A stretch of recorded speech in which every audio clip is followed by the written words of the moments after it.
Legends, Phil from Motorsport Tuning Solutions. So in this video, this is like a part 3 of the 8 HP swap into the S15 Silvia. I'm going to do pretty much a review and what I've learned and how I've set up this whole entire chassis and gearbox and power delivery and everything like that. What I think of the 8 HP 70 swap in a car like this. If you don't know, this has a 2JZ swapped S15 with the 8 HP 70 gearbox. It's about 800 wheel horsepower and it's pretty quick. So I do everything to set this up for grip, for street and roll racing, mainly roll racing. So let me know what you think. I'll try and share everything that I've learned with this. Okay, so I thought I'd just go over a couple of things before we go out for a spin. There's a few little devices in here. So down here we have the mode selector. So this is a 1 to 8 position mode selector. In the TCU, the Turbolamik, you can program this to actually do whatever you like in the way of automatic modes, manual modes, aggressive, slow, shifting, fast shifting, all types of stuff, right? So you can sort of play around with that, but the base settings are pretty good. So my base setting on number 1 is Nana Edition. So Nana Edition. So it'll be as smooth as it can be. It'll shift nice and early. It'll downshift, upshift. It'll pretty much just an automatic. And then you could go to number 2 mode, which would be a more aggressive high shift point automatic, which you could change any which way you want. When I want to go and like maybe have a little race or like really stretch the legs on this, I will turn it to like mode maybe 5 or 6. 7 and 8 is more so for like drifting and dyno modes and stuff. So it's the most aggressive, usable street mode around the 5 and 6 sort of modes. Anyway, we've got a sequential shifter on here. I find I never use it. I used to have a taller one on here. I've put the shorter one on so it can look more OEM. And if I didn't need to have one, I wouldn't have one. Only time I actually need to use the sequential, the reason I say that, and I understand when I first did the swap, I was like, yeah man, I want the tall sequential, that's badass. Never use it. Never use it. Paddles is just next level. There's no doubt about it. Everybody that, you know, converts a car like this that was manual and, you know, twin plate clutches and stuff, once you've got paddles, it's a game changer, man. It's so beautiful. Anyway, you'll use this when you want to activate the trans brake, so you kind of do need it. But other than that, it's all paddles. Paddles work really well. I've just got like a bit of a curly cord here that's not really curly anymore. Cool, so that's those devices. Another one down here is the little LCD screen, which will tell you which mode you're in, what your gearbox temperature is, and if you're using your clutch pedal, what percentage and stuff like that. I've done a little what is it called, 3D printed insert for this factory location here, which is quite nice. And then I've just got the 8-button CAN keypad from Link ECU, which you'll see me operate a couple of times. I have the traction control, which is the main one, and rolling anti-lag, which is the 2 main ones there. So let's do it. Okay, let's go. Always got my laptop logging plugged in, which is good. Love the data.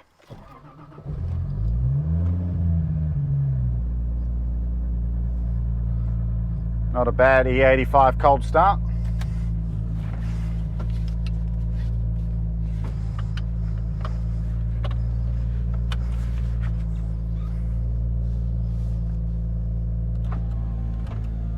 Something to sort of note in this, hopefully it's not too loud, but it should be pretty good, is if you hear any clunking sounds, especially when it's cold, I've got a Nismo Pro 2-way LSD in the back and it's really tight. So what I did find is when I had an R30, I had an issue with this rear diff, so I sent it away to get rebuilt and lower the gearing in it. So I put an R33 Turbo Skyline one in there for the meantime. And it was a lot smoother because it's like, it was a bit of a clapped out LSD, so it wasn't all like aggressive and tight when sort of cruising around. Then when I put this back in, the gearing's beautiful, but I did notice that in the low speeds, when going in and out of neutral into reverse or into drive, when it's cold, it can be quite sort of clunky. It's the nature of the diff, not the nature of the gearbox or the tuning. So just want to highlight that. If you've got a really aggressive diff, you're going to hear it a little bit. The reason why I say that is I'm trying to actually tune in a really comfortable ride. So I've got to work around that. So this is how you go into, so it's in park at the moment. I will double click, and now I'm in reverse. Let's go, look at that. None of this twin plate rat-a-tat-tat clutch. I'm smooth, man. I'm cruising.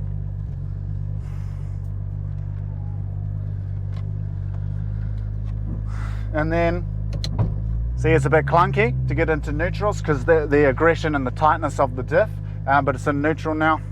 So I'll just close the garage. Got to remember I've got everything else going on. Let's go.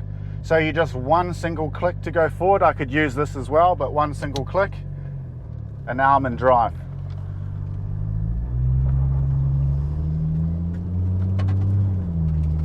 And that's it, man. I'm actually in third gear already, which is pretty cool.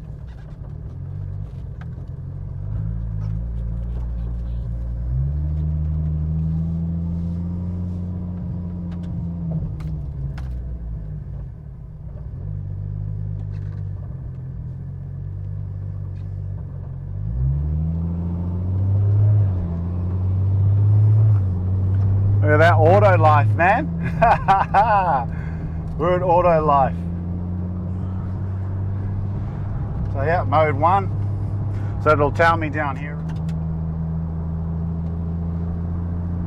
Not too sure what happened there, but we lost some footage. Anyway, I'm still warming this car up. I'm in 6th gear. I'm just cruising. It will go to 8th gear. I have changed the gearing a little bit, so I'd probably have to change my shift points on when I want it to shift into those higher gears. But yeah, like this thing has just transformed this car. There's no doubt about it. This car, especially when cold, obviously, because you've got the mechanical LSDs and stuff that are really aggressive, and the twin plate clutches normally, but it's just turned it into such a nice smooth car to drive. Like, I'm cruising, man. This is so nice. And before you say, oh yeah, that's boring, it ain't boring. You wait, it ain't boring. It's whenever you want it to not be boring. Flick of the switch. Oh, it's so good. I don't know if you'll get the sound of it, but let's get a little bit of a super sound going on.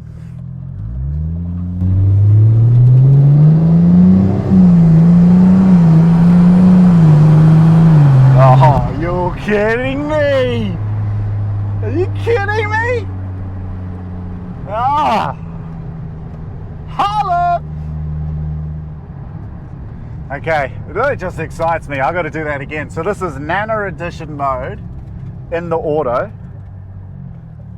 Just listen to this thing. I'll turn on traction control. It's not like I need it, but I should always roll with it on. So the one will shift now, yeah, and then I'll floor it a little bit. 7th gear. You didn't even know it changed gears, mate. I went from 2nd, it changed into 3rd, and then as soon as I gave it a little bit, all of a sudden you're in 7th gear. And it just like propels you, it just gets faster and faster. It's crazy how the auto works. So, pretty cool. Look, all downshifting for me. What are we in? We're in 4th gear.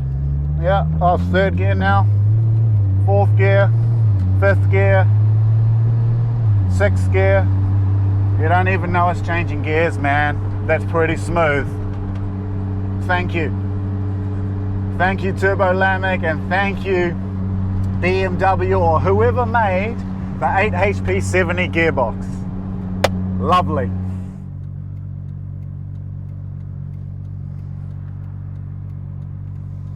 Okay, why don't we go, I'll just do a manual setup, right? So we're in second. Obviously still in second. Woo. Man, that's like half throttle. And short shifting it way early.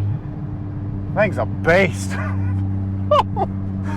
Oh, it's a bloody beast. I hope you're going to hear that stuff, and I can feel it, man. It excites me. I'm all bloody nervous all of a sudden. Whew. Okay, so now we're in like just a manual mode. I'll just give it a little bit of a squirt here.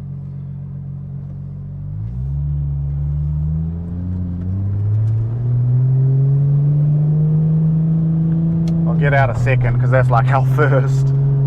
I can't really do much here, but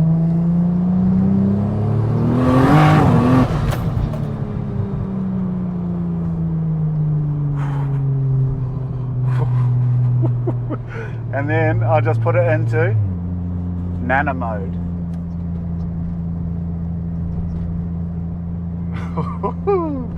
Man, it just makes this thing so fun.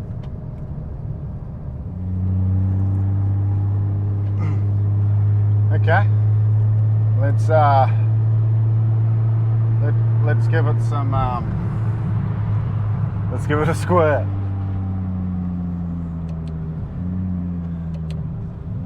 So I'm manually downshifting. All right, here we go.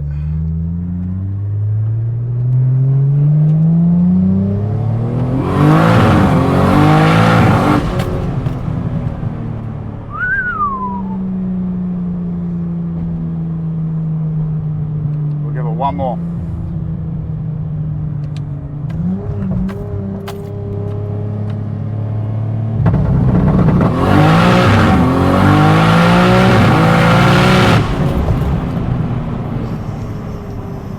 Fuck.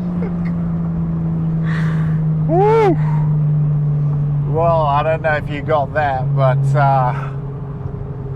I was just cruising, I promise, man. So that started off with a roll and launch control at a little bit too high in, which is like a manual's first gear, which is this second gear.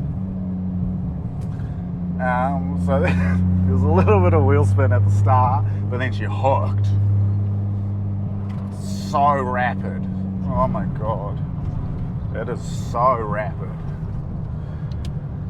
Oh, I'm feeling a bit nervous. Alright, we're in third gear now.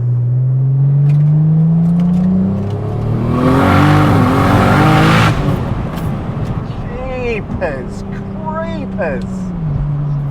Whew. Man. So I've got to give it to PSR, Drag Radials.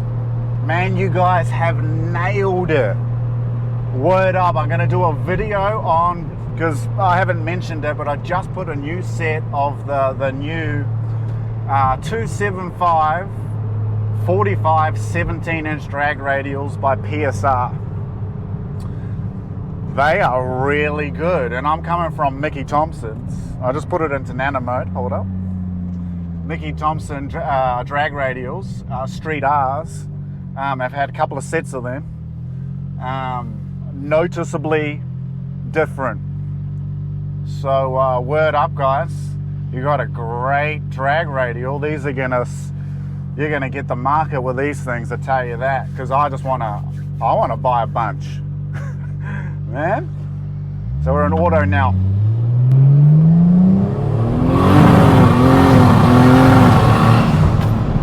So it's like so quick, so easy. Holla! Oh, my phone. My phone's gone wild. Okay, so let's just go from nano to we're in number 5. We're in 4th gear. We're in 3rd gear. That was a downshift. You don't even know what's happening.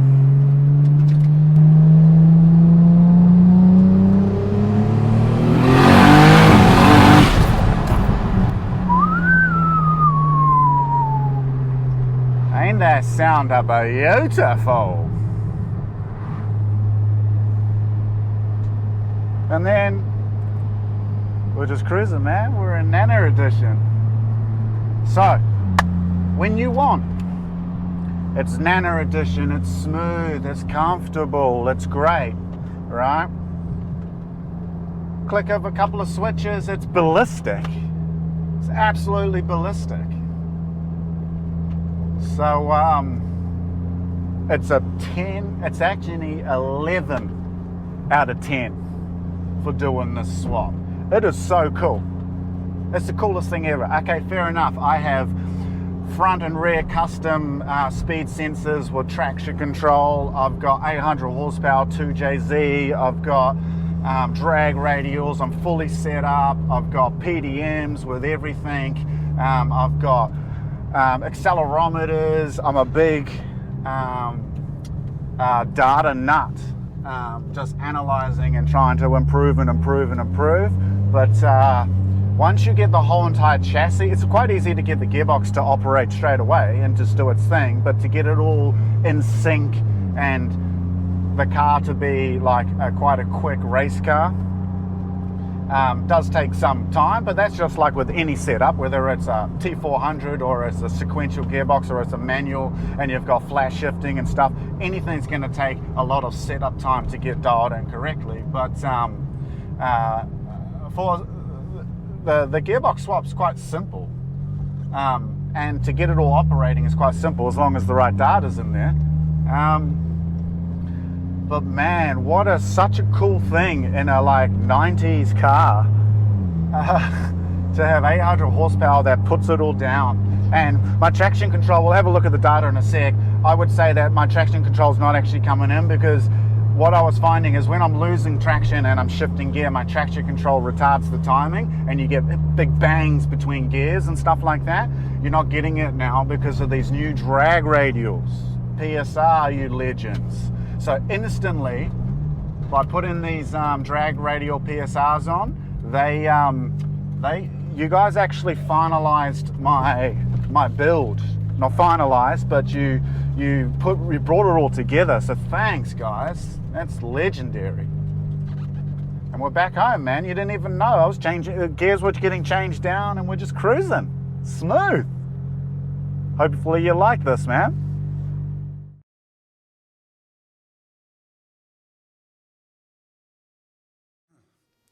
Okay, I thought I would just show a quick little snippet of just some of the recorded data. So this is the one run that was done with the roll and launch control. At this yellow line here, well, first of all, on the top line here, we have accelerometer, so G-forces of acceleration, which are pretty cool. Next one is engine RPM, then we have slip percentage, and then we have boost pressure, so map pressure, and then down the bottom we have overlapping on each other the driving wheel speeds, fronts and rears. Cool. So at this point here, I've just started to engage. So this little section here, if we look at this wheel slip, obviously as soon as I let go of the roll and launch control, we shot up in wheel spin. So I'm pressing the button here. By the time I get to here, I'm at about 15 psi of boost pressure just before I let go, so that's the reason why I got a lot of wheel spin. Anyway, traction control did come in and pull this wheel spin down a bit, but what you'll see here is the accelerometer, so G-forces went straight up to over a G straight off the bat, which is super cool, and then the wheel slip got under control. And then we are down to about, well, this says 1%, but all the way through the run, we're at about 5% slip. If you keep looking over at this number over here, we're at 5%, 4%, 5, 4, 3, 5, all the way through. Now, this is second gear, third gear, and fourth gear. We are definitely at the 800 horsepower range in this mark around here. And we've got consistently 4-5% wheel slip. That's what we want. That is beautiful. So this is just showing you with no traction control, full power, in a two-wheel drive car, these PSR drag radials. Well done, boys. You can see the overlapping of the wheel speeds down here. So good. Oh, loving that. So boost pressure, because I staged my boost pressure, because in second gear and third gear, actually, I don't have full power, and you can see that here I've only got about, it's 240 kPa, so it works out to be about 22 psi, and then 20 psi, then I start kicking my boost up, and it gets to about 28 psi when we're in the fourth gear onwards. Cool. So G-forces stay very thick and consistent all the way through. This makes for a fast car. Normally in a manual car, we're going to come up in this first gear, shift between gear. G-forces are going to drop in the arse, then come back up, drop in the arse between gears and come back up. Look at this. This is like consistent. We're back up to a G when I'm in fourth gear, going through the gear. That's how good this auto stuff is, man. So hopefully that lets you know. And I'll just quickly go into traction control. You can see back over here, this is when the traction control kicked in just to when I did the rolling launch control part. And then after the rolling launch control part, there is no traction control all the way through the gears. All mechanical grip. All right, legends, that pretty much wraps this one up. So hopefully you like this review. As you can see, it was super honest from a dead cold all the way to warmed up. Had a little bit of fun in the car. If I've missed anything, just let me know. Hit me up in the comments or personal message me if you need any help setting up any of these types of cars, gearbox or anything like that. And if you haven't seen the other two videos, I did two videos on one, how to install all of this mechanically into a car, into an S chassis, and the next one was how to do all the electronics and how to wire it all up and connect it all and stuff like that. So this was the third one. This was a review on how it acts on the street. Hopefully you like. Because I absolutely love this thing. So I'm just going to keep refining it, making it quicker and quicker. And another props and word up for PSR drag radials. I love it, boys.